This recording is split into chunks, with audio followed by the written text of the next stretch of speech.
तो स्वागत है आप सभी का हमारे इस पॉडकास्ट में, जहां हम सीबीएसई की जो लेटेस्ट अपडेट है रिगार्डिंग 2 बोर्ड एग्जाम उसी के ड्राफ्ट पे चर्चा करेंगे। हमारे साथ पैनल में है मिस्टर प्रशांत झा, जो सोशल साइंस के एजुकेटर हैं। Welcome sir.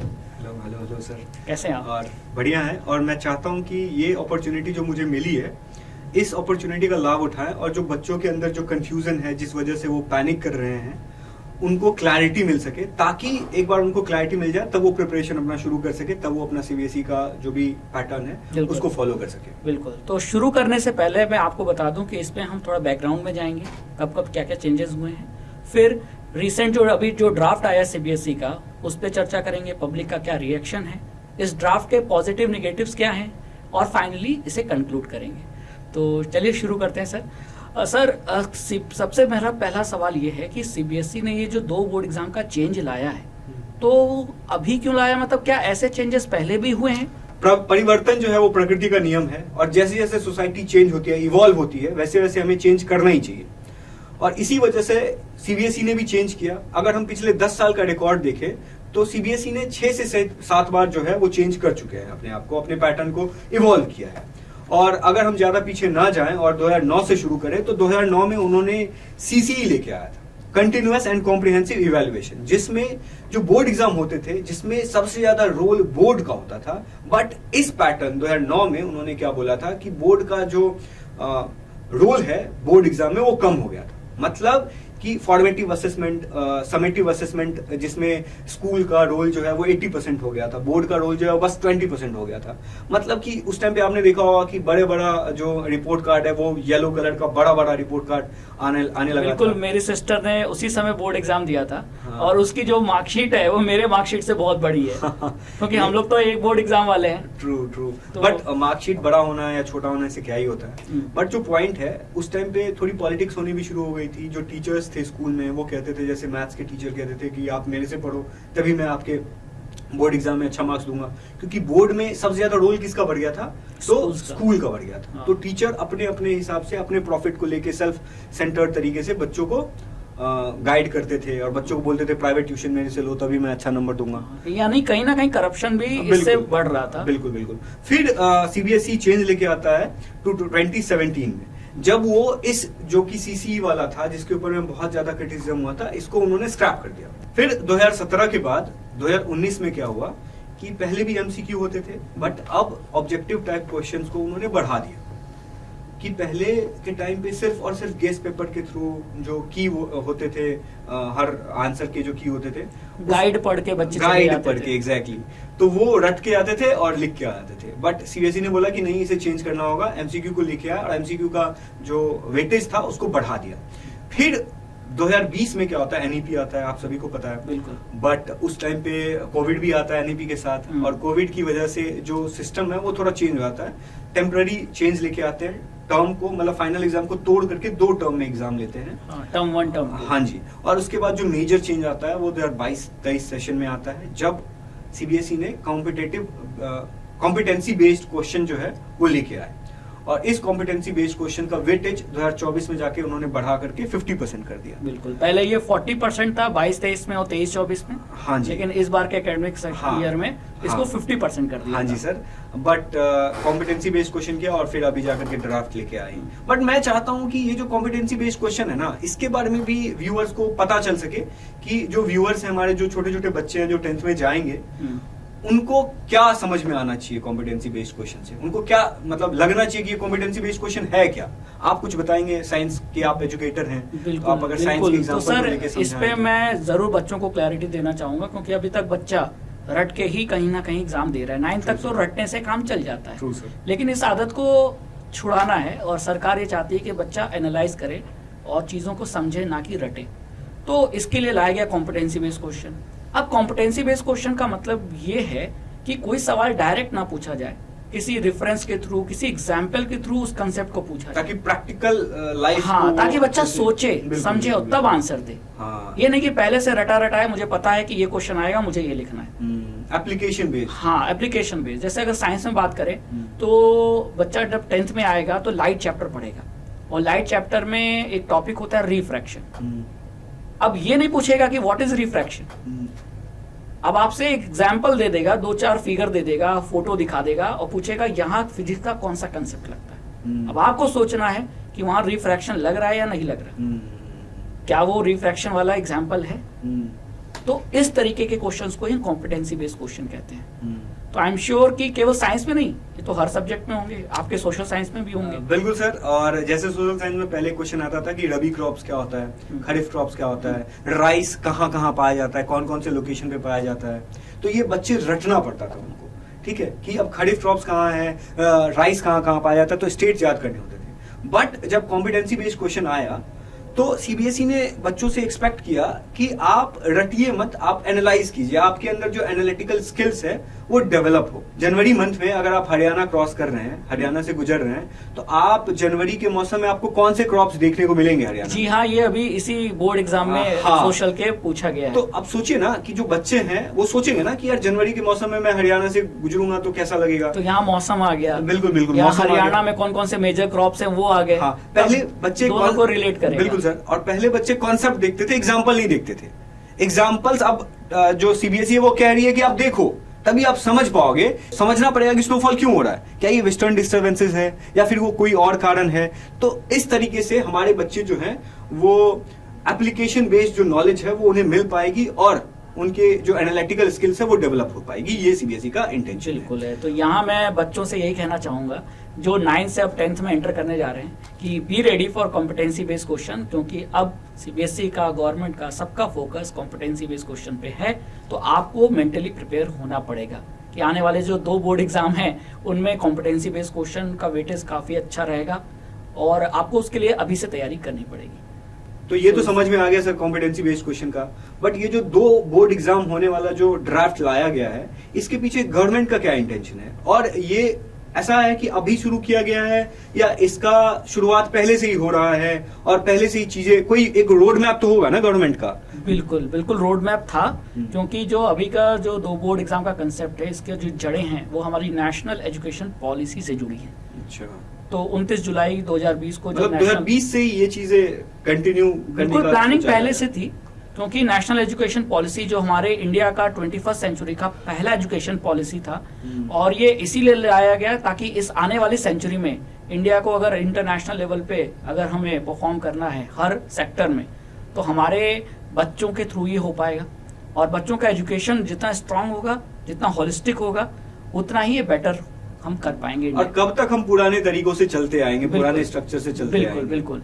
तो इसीलिए बच्चों के अंदर एक क्रिटिकल एनालिसिस थिंकिंग, क्योंकि पूरी दुनिया यही जानती है और हम समझते भी हैं, इसको हमने अप्लाई करके भी देखा है कि education is the best tool for economic and social development. यानी आर्थिक और सामाजिक सुधार करना है तो हमें पढ़ाई पर ध्यान देना होगा, हमने अपने एजुकेशन सिस्टम पे ध्यान देना होगा। और इसीलिए गवर्नमेंट ने नेशनल एजुकेशन पॉलिसी को इंट्रोड्यूस किया, उसमें कॉम्पिटेंसी बेस्ड क्वेश्चन की बात की और उसी में एग्जाम की स्ट्रेस को कम करने की बात कही थी। और एग्जाम को स्ट्रेस कम कैसे करें, तो इसीलिए लाया है अब 2 बोर्ड एग्जाम का कंसेप्ट। तो आई थिंक अब बच्चों को रिलेट हो रहा होगा। बिल्कुल। बट ये जो ड्राफ्ट लाया गया है तो सोसाइटी के अलग अलग सेक्शंस के लोगों ने इसको एक्सेप्ट नहीं किया। जैसे बच्चों के अंदर कंफ्यूजन है, टीचर्स के अंदर कंफ्यूजन है। टीचर्स कह रहे हैं कि ये जो लॉजिस्टिकल चैलेंजेस होंगे कि पहले सिर्फ एक एग्जाम होता था, तो पहले हमें सिर्फ एक एग्जाम के लिए क्वेश्चन पेपर प्रिपेयर करना होता था, अब 2 एग्जाम होगा तो 2 एग्जाम के लिए क्वेश्चन पेपर चाहिए होंगे, फिर सेंटर भी डिसाइड करना होगा। फिर जो प्रिंसिपल्स हैं, टीचर्स हैं, वो कह रहे हैं कि अगर आप इतना बार चेंज लेके आएंगे तो हमें सिर्फ चेंज को ही समझने में टाइम लग जाएगा और हम जो है वो पढ़ाई पे फोकस कर ही नहीं पाएंगे। फिर पॉलिटिकल पार्टी के जो लीडर हैं उन्होंने भी बहुत सारे बातें कही, जैसे कि एजुकेशन मिनिस्टर जो हैं पंजाब के, उन्होंने बोला, जसवंत सिंह बैस, उन्होंने बोला कि आपने पंजाबी लैंग्वेज को एक्सक्लूड क्यों किया। तो सवाल ये आता है कि आप अगर पंजाबी लैंग्वेज को आप हटा रहे हैं तो फिर आप अलग अलग रीजनल लैंग्वेजेस हैं उनके ऊपर भी इसका इम्पैक्ट पड़ेगा ही पड़ेगा। सही कहा आपने, क्योंकि साउथ के कई सारे स्टेट गवर्नमेंट है जो अपोज कर रही है इस ड्राफ्ट को, क्योंकि जैसे कन्नड़ा लैंग्वेज के बारे में कोई डिस्कशन नहीं है, उसको एक्सक्लूड किया गया, जैसे पंजाबी को किया गया। तो मिनिस्टर्स तो इसको पॉलिटिकली डिबेट में ला रहे हैं और इसको पॉलिटिसाइज कर रहे हैं। लेकिन मैं यही कहना चाहूँगा अभी आप सभी स्टूडेंट्स को और हमारे व्यूवर्स को कि हमारे जो सीबीएसई के कंट्रोलर ऑफ एग्जामिनेशन है यानी मिस्टर संयम भारद्वाज, उन्होंने बोला है, साफ साफ क्लैरिटी दी है कि अब ये फाइनल ड्राफ्ट नहीं है, तो इसीलिए किसी कंक्लूजन पे हम ना पहुंचे, और जब तक फाइनल ड्राफ्ट नहीं आ जाता हमें इंतजार करना चाहिए, और फाइनल ड्राफ्ट आ जाने के बाद ही हम किसी ऊपर पॉइंट बनाए या अपना पॉइंट ऑफ व्यू रखें। इसके पहले इसको पॉलिटिकली डिबेट में लाना सही नहीं है। True sir. और अब चूंकि हमने बहुत सारी बातें कर ली ड्राफ्ट के चारों तरफ की बातें, बट ड्राफ्ट के बारे में चलिए बात करते हैं। हाँ, आपने वो ड्राफ्ट सबसे ज्यादा जरूरी है। हाँ, और आपने ड्राफ्ट पढ़ा ही होगा, तो आप क्या क्या चीजें ऐसी बातें हैं जिनको आपने नोटिस किया और जो बच्चों को जाननी चाहिए, उसके बारे में आप बताइए। तो यहाँ मैं आप सभी खास तौर से बच्चों को ये कहूंगा कि अब जो हम ड्राफ्ट पे डिस्कशन कर रहे हैं ये 2 बोर्ड एग्जाम को लेकर ही है, तो इसके पॉइंट्स को आप जरूर ध्यान से सुनिएगा। तो सर, जैसा कि ड्राफ्ट में कहा गया है, पहला जो सबसे बड़ा जो मेन पॉइंट है कि अब 2 बोर्ड एग्जाम होंगे, जिसमें से पहला बोर्ड एग्जाम मेजर होगा, यानी वो सभी को देना है। और दूसरा board exam as a compulsory नहीं है, वो आपके लिए ऑप्शनल की तरह रहेगा, यानी देना है तो दीजिए, नहीं देना है तो आप उससे बाहर भी निकल सकते हैं, यानी आपको कंपल्शन नहीं है कि दूसरा बोर्ड एग्जाम देना ही है, वो आपकी चॉइस है। लेकिन पहला बोर्ड एग्जाम चॉइस नहीं है, पहला बोर्ड एग्जाम सभी को देना है। ठीक है, एक तो ये बात हो गई। दूसरा, बोर्ड एग्जाम जो है वो तो 2 होंगे, लेकिन जो आपका प्रैक्टिकल एग्जाम होगा, जो इंटरनल असेसमेंट होगा, वो सिर्फ एक ही बार होगा। ऐसा नहीं कि 2 बोर्ड एग्जाम है तो प्रैक्टिकल भी 2 बार होगा। अच्छा, ओके, मतलब इंटरनल वगैरह सब कुछ एक ही होगा। हाँ, जैसा अभी तक हो रहा था। और बस फाइनल एग्जाम 2 होगा। हाँ, फाइनल एग्जाम आपका 2 होगा। ठीक है। अब जो तीसरा पॉइंट निकल कर आ रहा है वो ये है कि जो स्कीम ऑफ एग्जामिनेशन है और जो सिलेबस है वो सेम रहेगा। अभी तक एग्जाम का जो पैटर्न था, ठीक है, जैसे साइंस की बात करें तो साइंस में section A, B, C, D और E आता था। 5 सेक्शन में साइंस का पेपर डिवाइडेड था। ये पिछले 3 साल से हो रहा है, यानी पिछले 2 साल एकेडमिक ईयर में हुआ और अभी के एकेडमिक ईयर में हुआ, वैसा आगे भी होगा।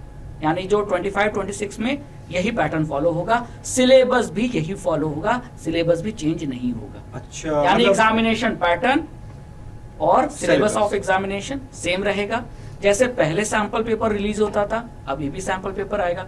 डेट शीट पहले रिलीज होता था, अभी भी डेट शीट आएगी। वैसे ड्राफ्ट में तो डेट फिक्स कर दिया है, लेकिन ये सब्जेक्ट टू चेंज है, चेंज हो भी सकता है। जैसे अभी पहला पेपर मैथ्स कर दिया है। वैसे तो आमतौर पर अभी तक इंग्लिश ही होता था, इंग्लिश से बोर्ड एग्जाम शुरू होता था, लेकिन इस बार कहा गया है ड्राफ्ट में कि पहला पेपर जो 10th का होगा वो मैथ्स का होगा। और एक चीज देखिए ना कि जो डेट शीट पहले अक्टूबर नवंबर में, हाँ, नवंबर दिसंबर में आती थी, होती थी, हाँ, वो अभी रिलीज हो गया। हाँ, एक क्लैरिटी मिल जाएगी बच्चों हाँ, को कि हाँ आप उसी हिसाब से प्रिपेयर कीजिए। हाँ, लेकिन इसे हम अभी फाइनल नहीं मान सकते। बाद में डेट शीट जरूर सीबीएसई रिलीज करेगी अगर कुछ चेंजेस होता है।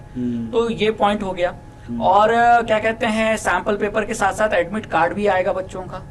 तो यानी जो स्कीम ऑफ एग्जामिनेशन कंडक्ट करने के दौरान जो पूरी प्रोसेस है वो अभी भी फॉलो होगी जैसा पहले फॉलो होता था। तो अगर अभी हम ड्राफ्ट को पढ़ें तो इसके पॉइंट नंबर 4 में हमने ये साफ साफ लिखा है कि जो आपके 5 सब्जेक्ट हैं वो अभी भी मेन है, जिसमें से 2 आपके लैंग्वेज हो जाएंगे, एक है इंग्लिश और हिंदी, और बाकी 3 को इलेक्टिव का है, यानी मैथ्स, साइंस और सोशल साइंस ये आपके इलेक्टिव हो गए। तो 5 सब्जेक्ट तो ये हो गए मेन, और बाकी जो सब्जेक्ट है उनको फर्दर 2 कैटेगरी में रखा गया। एक है आपका रीजनल और फॉरेन लैंग्वेज का, जिसमें आपके संस्कृत आ जाएंगे, बोडो आ गया, आपका फ्रेंच लैंग्वेज आ गया। तो अगर आपको ये ऐसा रीजनल या फॉरेन लैंग्वेज पढ़ते हैं तो आपको ये 6 सब्जेक्ट के कैटेगरी में लेना पड़ेगा। और 7 सब्जेक्ट की जो कैटेगरी है वो अदर सब्जेक्ट्स आते हैं, जैसे डाटा साइंस हो गया, फिर आपका AI हो गया, इंफॉर्मेशन टेक्नोलॉजी, मॉडर्न समय में जो भी रिक्वायर्ड है, जो बच्चों को सीखना चाहिए वो सब सब्जेक्ट मॉडर्न सब्जेक्ट्स। बिल्कुल, तो इनको जो कैटेगरी में रखा है वो रिमेनिंग सब्जेक्ट ग्रुप में रखा है।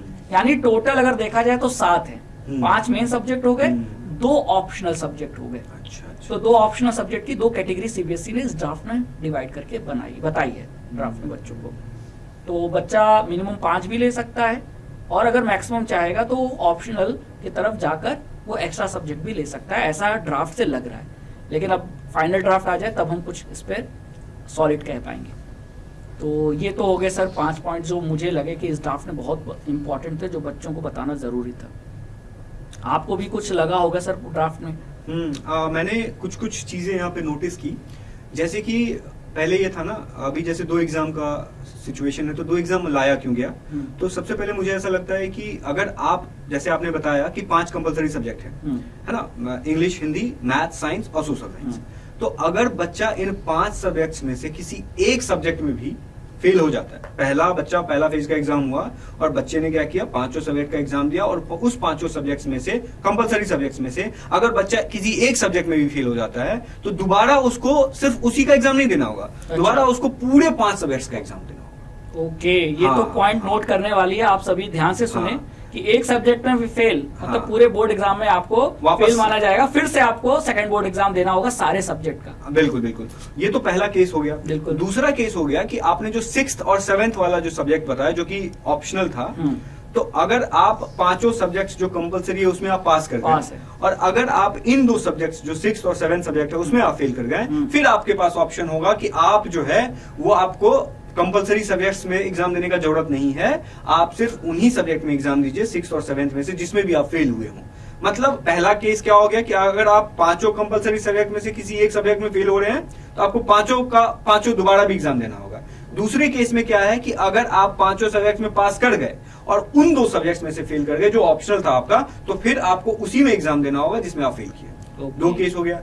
तीसरा केस क्या है कि अगर आप फेल नहीं भी हुए हैं, आपने अगर सारे सब्जेक्ट्स में पास भी कर लिया है और अगर आप चाहते हैं कि आपके मार्क्स इंप्रूव्ड हों, आप जितना मार्क्स आपको पहले फेज के एग्जाम में आया था उससे अच्छा मार्क्स आए, तो आप इस वजह से भी आप दूसरा बार एग्जाम दे सकते हैं और अपने मार्क्स को इंप्रूव कर सकते हैं। तो सर यानी कि बच्चा बोर्ड एग्जाम एक ही देगा, वो तब देगा जब उसके मार्क्स अच्छे हों, और अगर बच्चे के मार्क्स अच्छे नहीं हैं तब भी वो दूसरे बार बोर्ड एग्जाम देगा, बिल्कुल दे सकता है, अप्लाई करेगा। हाँ। और अगर वो किसी सब्जेक्ट में फेल हो जाता है तो भी उसे दूसरा बोर्ड एग्जाम देना पड़ेगा। True sir. लेकिन सारे सब्जेक्ट में देना पड़ेगा।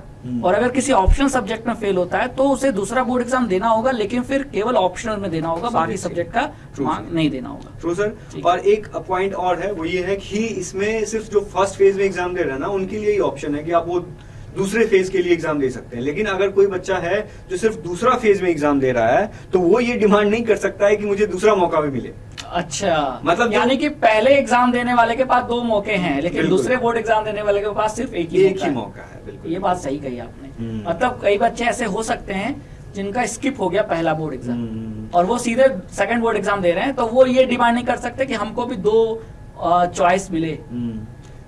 ये ड्राफ्ट में कही गई है। बिल्कुल। ड्राफ्ट का तो पॉइंट टू पॉइंट डिस्कशन हम लोगों ने कर लिया कि एक एक पॉइंट को हमने डिटेल में जाना है कि क्या क्या ड्राफ्ट में था।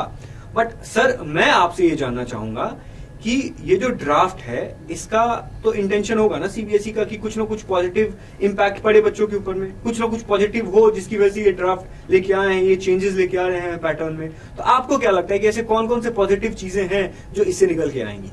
सर सबसे पहला जो सबसे बड़ा पॉजिटिव इम्पैक्ट मैं इस 2 बोर्ड एग्जाम के कंसेप्ट से देख रहा हूँ वो ये है कि बच्चों का स्ट्रेस कम होगा। अच्छा। कैसे कम होगा इस पे बात कर लेते हैं। जैसे बच्चे को पता है कि मैं पढ़ रहा हूँ, मेरा सिलेबस प्रिपेयर हो गया, इन केस किसी कारणवश अगर मेरा पहला बोर्ड एग्जाम खराब हो गया है तो मेरे पास ऑप्शन रहेगा उसे इम्प्रूव करने का, या अगर मैं फेल हो जाता हूँ तो मेरे पास एक और ऑप्शन रहेगा कि मैं उसे फिर पास करूँ दोबारा बोर्ड एग्जाम से।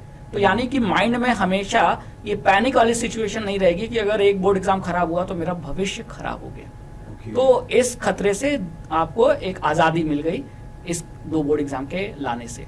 और दूसरा अगर हम पॉजिटिव देखें तो कई बच्चे होते हैं कि लास्ट मोमेंट पर उनके घर में किसी की तबीयत खराब हो जाती है, किसी का एक्सीडेंट हो गया, किसी की डेथ हो गई, या इवन बच्चे का ही बोर्ड एग्जाम के दिन या उसके 1-2 दिन पहले एक्सीडेंट हो जाने से या कोई तबीयत खराब हो जाने की वजह से बच्चे का बोर्ड एग्जाम खराब हो जाता है।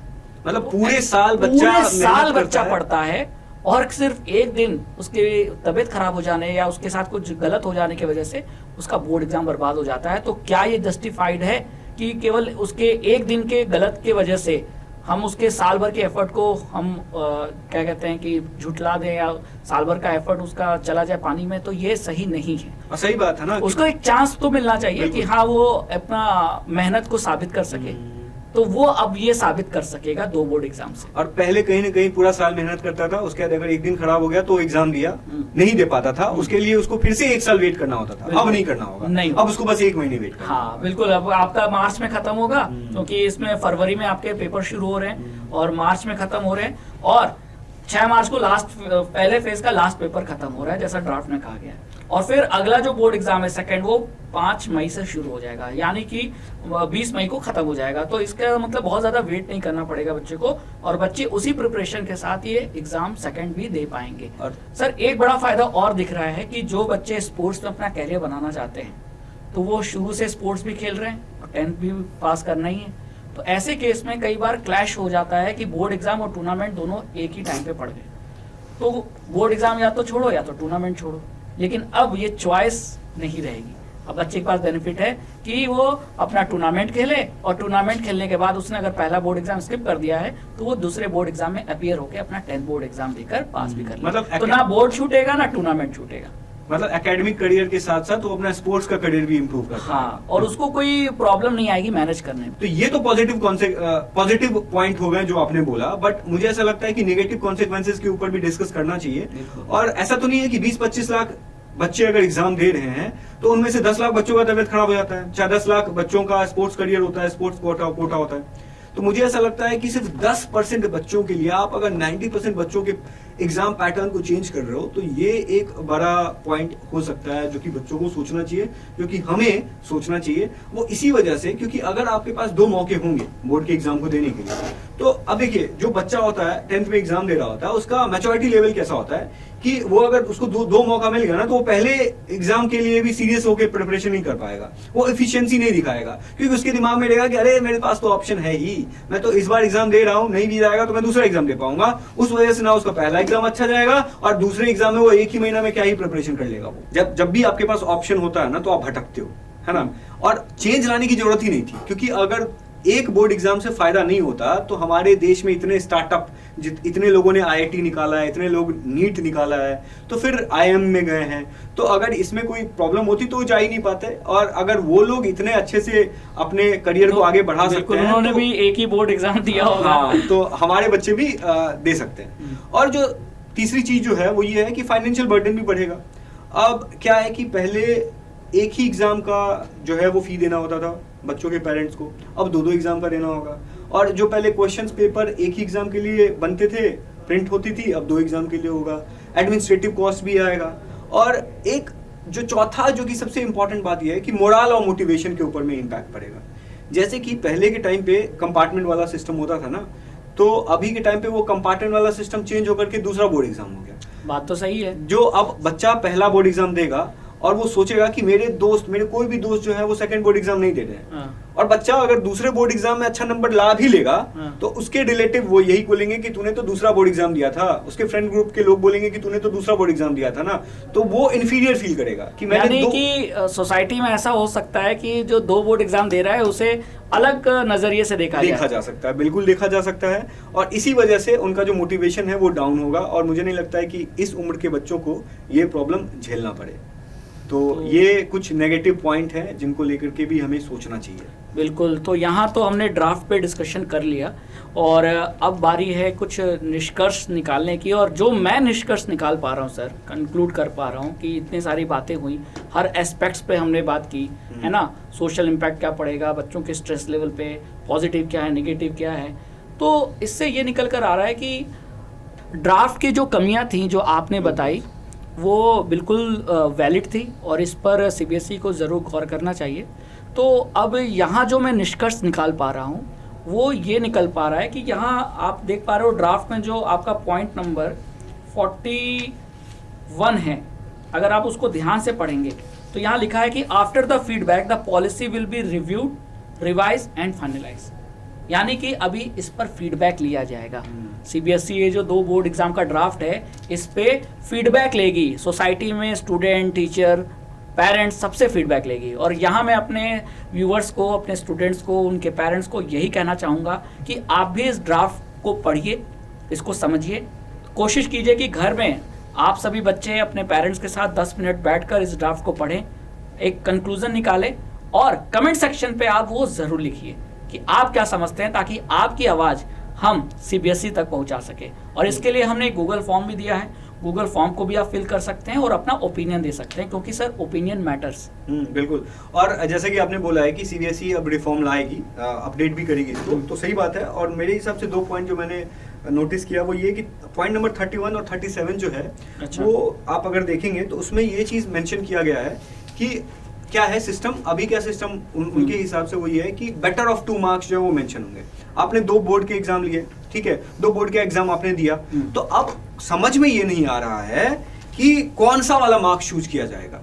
अब हाँ, मतलब आप सही कह रहे हैं कि अगर बच्चे को मार्कशीट मिलती है तो बच्चे के मार्कशीट अगर उसने दोनों बोर्ड एग्जाम दिए हैं तो दोनों बोर्ड एग्जाम के मार्क्स उसके मार्कशीट पे होंगे। हाँ, तो अब ये क्वेश्चन ये आ रहा है, जैसे कि मान लीजिए कि मैथ्स में उसका 90 मार्क्स आ गया, पहला फेज का एग्जाम दिया, मैथ्स में उसको 90 मार्क्स आया, साइंस में उसको 70 मार्क्स आया, ठीक है, और दूसरा फेज का एग्जाम दिया, उसमें मैथ्स में उसको 70 मार्क्स आ गया और साइंस में उसको 90 मार्क्स आ गया। अब बोर्ड क्या करेगी?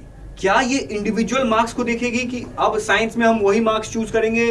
फर्स्ट मान लीजिए कि साइंस में अगर सेकंड फेज में ज्यादा नंबर आया तो हम सेकंड फेज वाला नंबर जोड़ लेंगे साइंस वाला।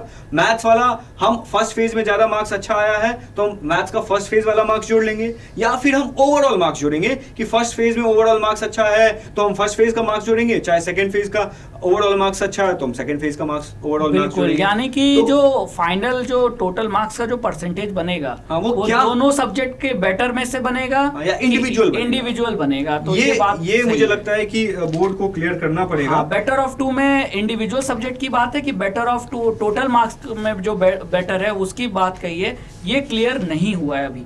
बिल्कुल। और एक 37 वाला जो पॉइंट है वो ये है कि additional subjects will not be permitted, कि अगर बच्चा क्लास 10th का एग्जाम पास कर लेता है तो एडिशनल सब्जेक्ट जो है वो परमिटेड नहीं होंगे। तो ये क्या कहने का कोशिश कर रहा है? ये क्लियर नहीं हो पा रहा है। और 10th के बाद एडिशनल सब्जेक्ट, ये तो मुझे भी क्लियर नहीं हो पा रहा है। हाँ, क्योंकि ये तो सीबीएसई ने इस ड्राफ्ट में क्लियर कर दिया कि अगर आप 10th एक बोर्ड देते हैं और अगर आप इसके बाद सेकंड बोर्ड नहीं देते हैं, 11th में एडमिशन लेना चाहते हैं, तो आप 10th का जो बोर्ड एग्जाम आपने दिया उसका मार्क्स आपको दिया जाएगा, सर्टिफिकेट आपको सेकंड बोर्ड एग्जाम के बाद ही मिलेगा, भले ही आपने दिया हो या ना दिया हो। तो ये क्लैरिटी, कुछ एस्पेक्ट्स ऐसे हैं जो बोर्ड को, सीबीएसई को आगे बढ़ के सोचना चाहिए। और मुझे ऐसा लगता है कि सीबीएसई जो है वो बहुत ज्यादा उदारवादी इंस्टीट्यूशन है और वो कुछ ना कुछ अच्छा लेगी ही, और साथ भला में करेगी, भला बिल्कुल करेगी। और लास्ट में अगर मैं इस चीज को कंक्लूड करूं तो मैं ऐसे बोलूंगा कि हमारे बाबा भीमराव अम्बेडकर ने एक बहुत अच्छी बात बोली थी कि शिक्षा वो शेरनी का दूध है जिसको जो पिएगा वही दहाड़ेगा। बिल्कुल। तो अगर एजुकेशन सबके लिए है तो होलिस्टिक डेवलपमेंट होना चाहिए। और अगर हमें इंटरनेशनल लेवल पे अपने बच्चों को आगे बढ़ाना है, इंटरनेशनल लेवल छोड़िए सर, अपने पड़ोसी को देख लीजिए, चाइना को देख लीजिए, चाइना के जो फ्यूचर जनरेशन है वो इतनी ज्यादा आगे बढ़ रही है। तो अगर हमें उनसे कंपटीशन करना है तो हमें अपने बच्चों को हर लेवल पे, चाहे वो एनालिटिकल लेवल्स पे हो, चाहे वो टेक्नोलॉजी के लेवल पे हो, इन सभी सभी सेक्शंस को लेकर के हमें सोचना चाहिए और कुछ ऐसे स्टेप्स लेने चाहिए जिससे बच्चों का भविष्य अच्छा होगा, क्योंकि इंडिया के बच्चे ही इंडिया के भविष्य हैं। तो अगर हमें अपने भविष्य को सुधारना है तो हम अपने बच्चों को सुधारना ही पड़ेगा। और इसी के लिए हमें इसके ऊपर में आगे स्टेप्स लेना ही पड़ेगा। बिल्कुल, आपने बिल्कुल सही बात कही। और आई थिंक कि हमारे व्यूवर्स को, हमारे स्टूडेंट्स को, हम उनके पेरेंट्स को काफ़ी क्लैरिटी मिल गई होगी कि ये ड्राफ्ट आखिर है क्या। और मैं उनसे एक रिक्वेस्ट भी करूंगा कि आप इन चीजों को अच्छे से देखिए, जैसा कि सर ने बोला, क्योंकि हम अगर आपके लिए स्टैंड ले रहे हैं ना तो एटलीस्ट आपके पास भी तो एक स्टैंड होना चाहिए, तभी तो हम आपका स्टैंड ले पाएंगे। अगर आपकी बात अगर हम सीबीएसई तक पहुंचा रहे हैं तो आपकी बात भी तो होनी चाहिए। और अगर आपका स्टैंड है, आपकी कोई ओपिनियन है, तो आप नीचे कमेंट सेक्शन में दे सकते हैं, हमें एक आइडिया पता लग सके कि हाँ, हमारे व्यूअर्स का ये अंडरस्टैंडिंग है और हमें इस तरह से आगे बढ़ना चाहिए। तो ये बात तो बिल्कुल सही है। तो यहाँ हम इस एंड पे पहुंच गए हैं पॉडकास्ट के, कि जहाँ हम ये कह सकते हैं कि स्टेप ओवरऑल बहुत बढ़िया है, और हाँ, लेकिन कुछ फ्लॉज हैं, और जल्दी उम्मीद ये है कि सीबीएसई इसको रिमूव करके एक फाइनल ड्राफ्ट लेकर आएगी और आप बच्चों को क्लैरिटी इस बहुत स्टार्टिंग में देगी, क्योंकि अब आप 9th से एग्ज़ाम देकर मूव करने वाले हो, 10th में आपका सेशन स्टार्ट होने वाला है अप्रैल में, तो उसके पहले तक ये क्लैरिटी आपको मिल जाएगी, तो आपके लिए भी बेटर रहेगा। तो let's hope for the best कि सीबीएसई इस पर क्लैरिटी देती है, और अगर कोई क्लैरिटी देती है, कोई नया ड्राफ्ट लाती है, तो जल्दी हम इस ड्राफ्ट के बारे में फिर चर्चा करेंगे अपने अगले पॉडकास्ट में। तो thank you so much sir, हम लोग ने एक बहुत हेल्दी डिस्कशन किया, और आई होप कि हमारे व्यूवर्स को ये बहुत पसंद आया होगा। तो कमेंट सेक्शन में जरूर लिखना आपकी क्या राय है, आपका क्या ओपिनियन है, और मिलते हैं अगले पॉडकास्ट में। तब तक best of luck, thank you so much. Thank you.